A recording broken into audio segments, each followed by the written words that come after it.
Matapos maaksidenteng mabaril ni Jolo Revilla ang kanyang sarili sa kanang dibdib nito lang Sabado at malagay sa kritikal na kondisyon, hiniling ni Senator Bong Revilla sa Sandigan Bayan na makadalaw sa anak nito sa ICU sa Asian Hospital and Medical Center. Ang buong detalye sa ulat ni Rema Peñaflor.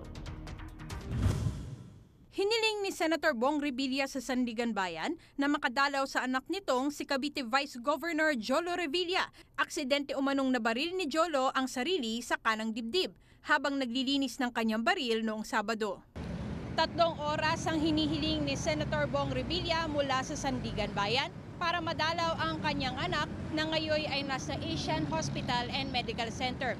Ngunit hindi makapagpalabas kaagad ng resolusyon ang First Division dahil inaantay muna nito magkomento ang panig ng prosekusyon.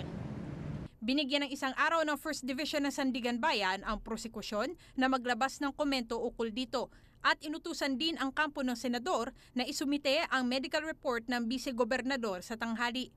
Binanggit sa mosyon na nag-aalala ang senador sa kalagayan ng anak na kasalukuyang nasa intensive care unit pagkatapos maoperahan kahapon. Sabi nga namin doon sa medyo distraught talaga siya, medyo helpless siya.